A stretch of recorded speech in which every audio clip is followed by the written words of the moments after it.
आपल्या आक्रमक वक्तव्यासाठी ओळखल्या जाणाऱ्या रामगिरी महाराजांच्या वादग्रस्त वक्तव्यावरून आता पुन्हा राजकीय वातावरण तापू लागलंय।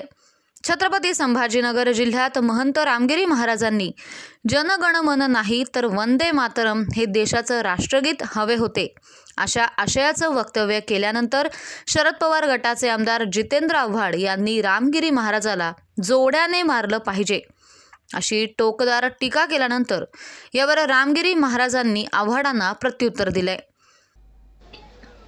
चित्रपट सुरू होण्याच्या आधी राष्ट्रगीत आपण ऐकले। या राष्ट्रगीताचा इतिहास किती लोकांना माहिती आहे मला माहित नाही, पण आज मी सत्य बोलून आपल्याला सांगतो, कदाचित तुम्हाला माहित नसेल। हे गीत 1911 मध्ये रवींद्रनाथ टागोर यांनी कलकत्त्याला गायलं। 1911 मध्ये देश स्वतंत्र नव्हता। रवींद्रनाथ टागोरांनी कलकत्त्याला गायलं, कोणासमोर गायले? जॉर्ज पंचम समोर गायलं। हा जॉर्ज पंचम कोण होता? हा जॉर्ज पंचम ब्रिटिश राजा होता, जो भारतावर अन्याय करीत होता, अत्याचार करीत होता। त्याच्या समोर हे गीत गायलेलं आहे आणि त्याच्या समर्थनार्थ हे गीत गायलेलं आहे, राष्ट्राला संबोधून नाही। पुढे भविष्यामध्ये याचाही संघर्ष करावा लागेल, म्हणून खरं राष्ट्रगीत वंदे मातरम असलं पाहिजे। वंदे मातरम सुजलाम सुफलाम मलयज शीतलाम सस्य श्यामलाम मातरम, हे खरं राष्ट्रगीत आहे। आता त्या रामगिरीला जोड्याने मारायची वेळ आली। आता जनगणवर पण त्याचा आक्षेप आहे, त्याकडे त्याला म्हणा बॅनची मागणी कर ना बाबा। आता अति व्हायला लागलं रामगिरीचं। जितेंद्र आव्हाड मूर्ख माणूस आहे। इतिहास शिकवण्याची गरज नाही, इतिहास आहेच, तो फक्त वाचण्याची गरज आहे। परंतु त्यांना इतिहास समजूनच घ्यायचा नाही हे त्यांचं दुर्दैव आहे असं महंत रामगिरी महाराज म्हणालेत।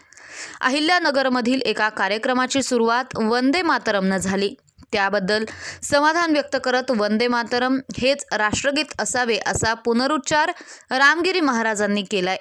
जितेंद्र आव्हाडांसारखा मूर्ख माणूस मी आत्तापर्यंत पाहिला नाही। इतिहास आहेच, तो वाचण्याची गरज आहे। इतिहास आज लिहिलेला नाही, तो शिकण्याची आवश्यकता नाही। जो आहे तो इतिहास त्यांनी वाचण्याची गरज आहे, तो त्यांना वाचायचा नाही, हेच दुर्दैव आहे। मंगळवारी छत्रपती संभाजीनगर महाराष्ट्र इथे बोलताना रामगिरी महाराज म्हणालेत, 1911 मध्ये कोलकात्यात टागोर यांनी हे गाणे ब्रिटिश राजवटीच्या काळात गायकले होते। टागोर यांनी हे गाणं जॉर्ज पाचव्या त्यावेळच्या ब्रिटिश सम्राटासमोर सादर केलं, ज्यानं भारतीयांना अनेक जखमा दिल्या आहेत। हे गाणं देशासाठी नव्हतं असा दावा त्यांनी केला होता। यावर ते अजून ठाम असून त्यांच्यावर कडवी टीका करणाऱ्या जितेंद्र आव्हाडांवर त्यांनी प्रत्युत्तर दिलं। नाही, आता ते जितेंद्र आव्हाड सारखा मूर्ख माणूस मी कोणी पाहिला नाही बरं का।